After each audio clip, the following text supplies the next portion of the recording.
Okay, hello YouTubeverse.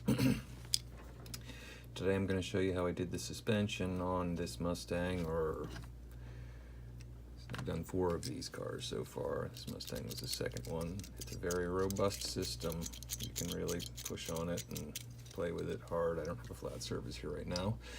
The car you're going to build, which is going to be that Torino, you're going to need the wheels that are going to go on it. You got to get this Torino apart. You all know how to do that. I've already drilled it. Now, the wheels have to come out, and while you're doing that, so you know, you're going to have to remove all of this plastic, not just what would go between the wheels like this, so you understand, so that you could put a piece of this rod in between there like that, and it would fit down in there flat, front and back. That's what's got to happen. Okay, how do you know how long that rod's got to be? You're going to take the wheels that are going on the car and go like this. You'll see there's 2 little nubs at the axle. You want this piece of styrene to be not quite as wide as that. It's not actually going to ride on it, but it's going to determine the width of your springs, and you don't want them to rub against the tires, and that's the narrowness you need so that it won't do that. Okay? So the wheels come off and that gets notched out.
Next thing you're going to do is you've made those pieces that were like this, right? Remember we talked, you made a thing that fits in there. That's too long, but I already made that up. You make that the right length, and you're going to glue it on center in there, both sides, one for each. This needs to be on the inside of the car. It's important. If you try and mount this down here, your hide height's going to be crazy and it's going to look really bad. Okay, so let me glue that up. Okay, so there's a glued in there, and I've actually started this so that I can move the process along. This glue is not cured, but what I did, and what I do normally before I do this, but I'm realizing now that the better way to do this now that I'm on my 5th one, is I messed up another car and had these left over, but since they were left over and I cut them to the right size, one of the things I did do was round the edges. You can see both this edge and this edge. And if somebody needs to know how I did it, you can ask. I'm not going to show it now. It'll take too long. So what happens is the distance between these 2 holes I'm going to show you in the next step, which involves the paper clips. So you need to straighten out 5, 6, 7 paper clips. You're going to get some of this wrong. Get them roughly this straight. That's about as straight as they need to be. And then I'm going to show you how to bend them. Okay, so take a paper clip basically cut it in half. What I've got here is just a vise on my bench with a piece of steel in it. You know, it's about as thick as a paper clip. You could use something like a putty knife like this if you don't just have a random piece of steel. This is not hard. You can do this with what I'm about to do with a needle nose pliers, but this is way more effective. Not in the middle, a little off center. Bring it around, pinch it, basically flat against the metal. You will end up with a shape like this. That's what you need. Do that 4 times. Okay, so you got those paper clips bent like that. You just now need to squeeze them a little bit. Not much at all. See that, what I did? A little bit more than that. Take your axle that you're going to use, the wheels. Needs to be able to slip all the way into the bottom, no problem, okay? Then, you've ripped apart your pens, and you've got a spring out. So you take a click pen like this. 2 of them you're gonna need for this. Pull it apart, you get the springs from both of them. The spring needs to go on here.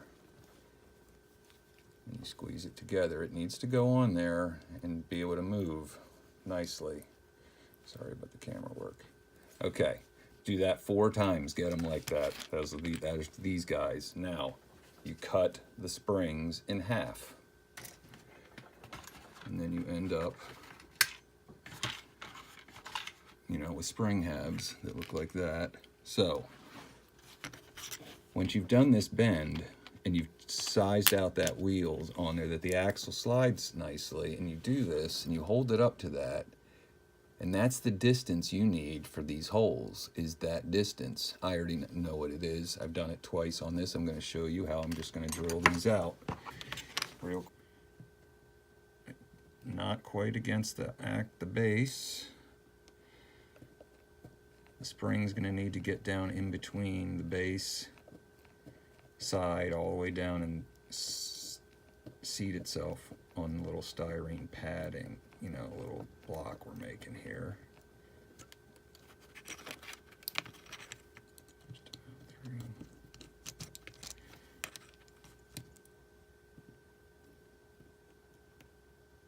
These need to be pretty, you know, square with the body so that the axle's not riding in a twisted thing. I don't even measure anything on this really. It's all kind of eyeballed, or how I showed you I did with determining how wide these little bits had to be. There's back, so it looks like the 2 of them are done. The differential stuff, I mean, you could just grind all this out because it doesn't belong there, you know, it's just trying to be sort of realistic or whatever. It's all attached to that stuff. You know, I'll be back on your axle that you're putting on.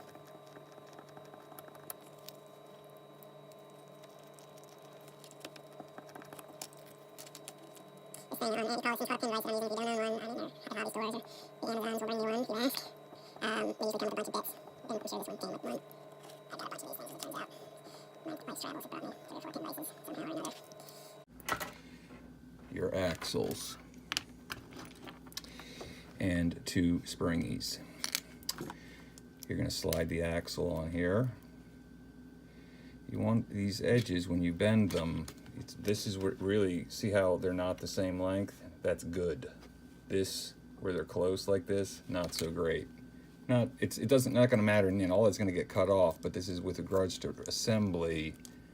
The odd length one is way easier to assemble into the car. So those go like that. You're going to take these springs and you put them with the wound side like that at the end there. There'll be, you know, from each half that goes against the axle like this. Both sides. You do that. You do that. Sorry about the camera work. I'm really not used to this camera stuff.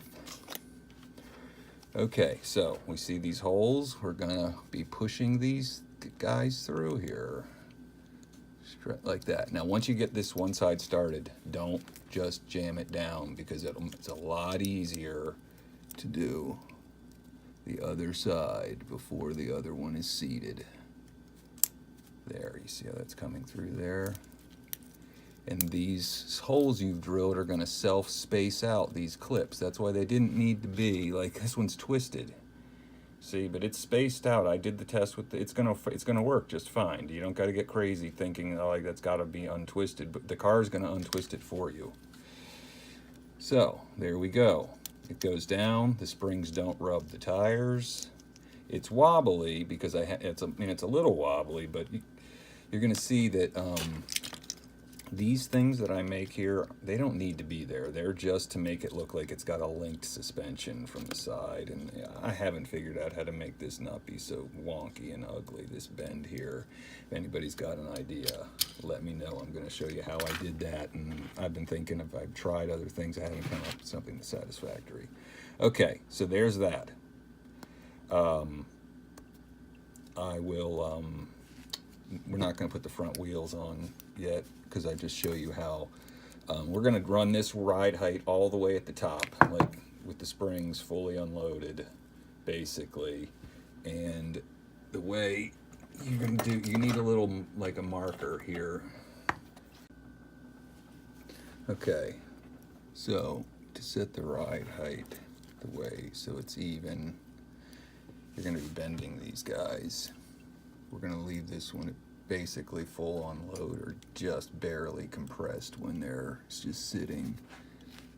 So I'm squeezing it just a little bit and I'm marking it on the post there, both sides. You only need to do one side because you're going to bend one and then you match the other one to it.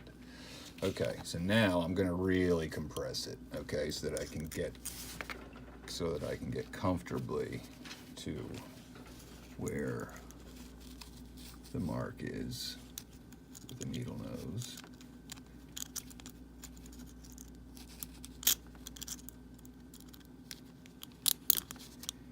And I'm going to bend it at that point, like that. And that's now going to hold this, it can't come out. Okay. Same thing on the other side. Verify where that mark really is. It's after it. Okay. Sorry. I need to see it just as much as you guys want to see it. I need to see it. Okay, that is at the wrong spot. It's better for it to be wrong long than wrong short. While I'm bending this, I am countering with my thumb here again on it here, because you don't want this thing as it'll just turn up, and that won't get you what you want. So thankfully, I think I can make this right.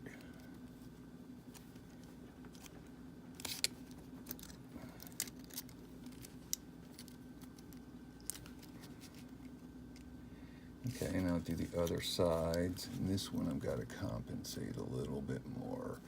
You can do this as, you can get some fine adjusting here.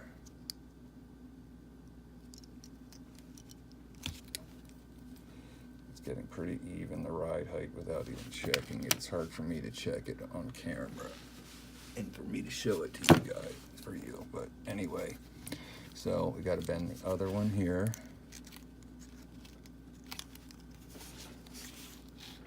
Trying to.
Okay, so you get them all set up. You want to make sure your axles are straight, you know, so the car will roll sort of straight, right? Okay, that's cool. Now, like I said, these pretend little supports here in the car, they aren't necessary. I'm going to show you how I do it real quick. Okay. Take a piece of you know, another piece of wire.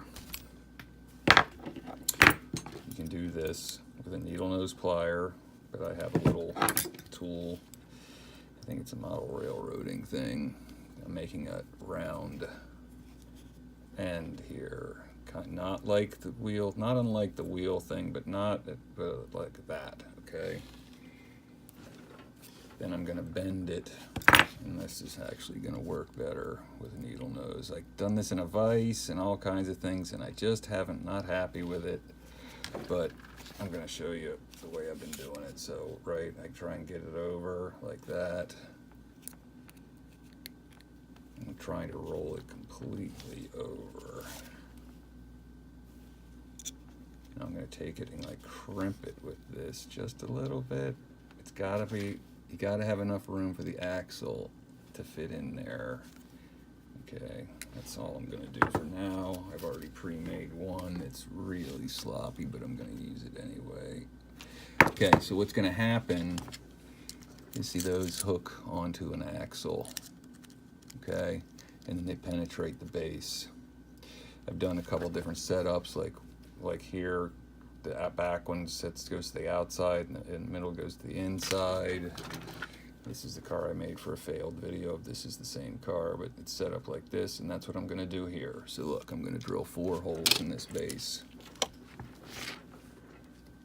If I find my pin vise, like about in the middle, 1, 2, 1, 2, right on each side of this exhaust. Your car, you know, what you're working with, you got to work out what you got to work out.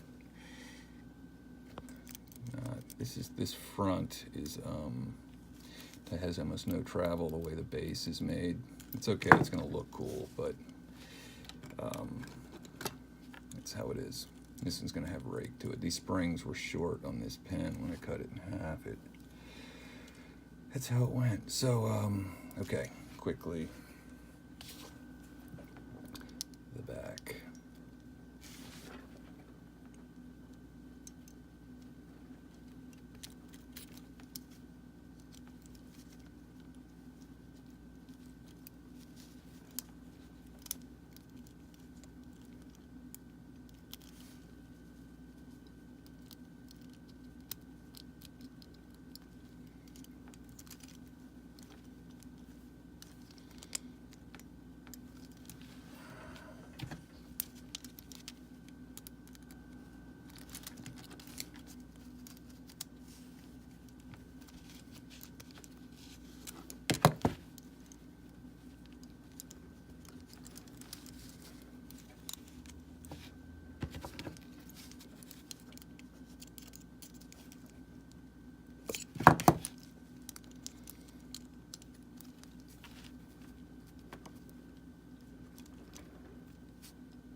Same rolling process there, boom. This is more how it usually goes.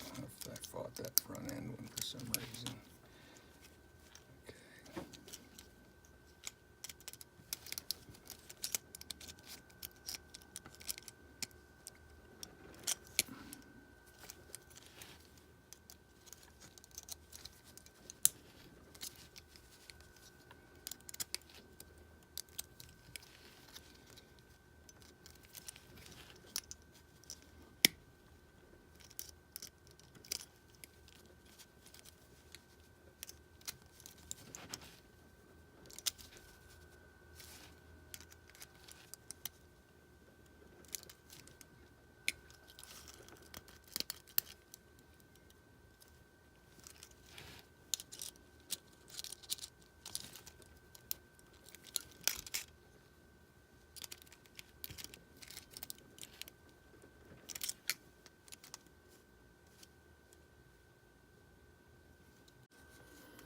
Okay, now you've got all that set up. You need the car to ride straight and have all the wheels sit on the ground. It won't work like that right out of the box. It's gonna need adjusting. You're gonna figure out one wheel isn't right or something. This one is coming together. So what can happen is you can twist on these guys a little bit, you know, back and forth. Like if you got an axle that's not straight, like this one is not quite on, you can do things like just twist that a little bit. It really brings it around. I don't know if you saw me do that, sorry. You just give it a little one side a twist or both, just like that, and it can straighten the axle ride this way, you know, so it's square with the vehicle. Same things with little minor adjustments to get wheels to. You can also make sure your springs aren't binding on the sides here or against your wheel or on this doodad here. I'm not sure what's happened here, that my wheel went low or something, I'm not sure. Oh, that was going to shim that one, I forgot. Right, okay, perfect. Okay, so the next thing you're going to do is glue this up. I've discovered that doing the trimming first is probably better. So with your cutters, you're going to cut everything really closer, except for this wheel that I'm going to shim. I'm going to cut, this doesn't get shimmed. Sorry. Okay, you're going to cut these close. Everything is going to get cut now. The one that was shimmed, not quite as much. Hold on to the bits with your finger and they don't go flying. Watch your eyes and stuff.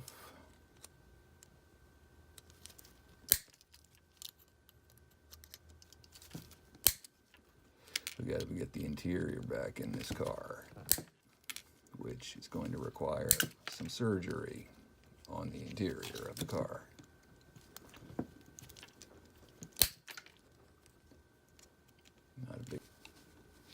I'm not going to glue the 4-link things till this is. I want to twist on those more, but these you gotta, you know. This is what I'm doing. This is how it looks. So now we're going to trim these things. And they really don't need to be, they got to be really short. And they don't really do anything, so there's not much need. They don't even really ever need to be glued. So here's what's going to happen. So now the interior's got to fit on. It fits in those notches. It won't. This has got to come off, this has got to come off, and a bunch of this bottom's got to come off so that it can get over these little guys right here, okay? I am going to do that with a Dremel tool, and I will film it and see if you get to see it.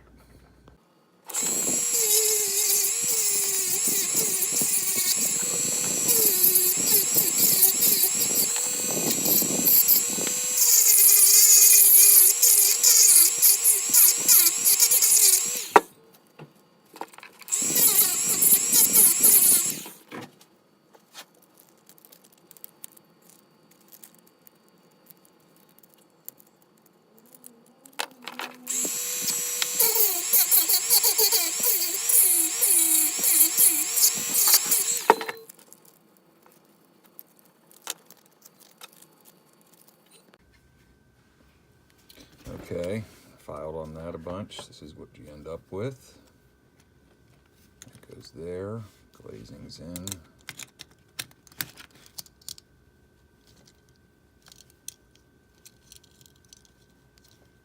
That's it. That's what it looks like. It happens pretty fast at the end. Now, you know, obviously you can glue this together, but I'm going to do something with the decor of this machine. Not sure what. If you are interested in seeing the process of what it is that happens, let me know. It's not so easy to make one of these videos, it turns out, so if there's not any interest, I'm not going to video the process. Thanks a lot.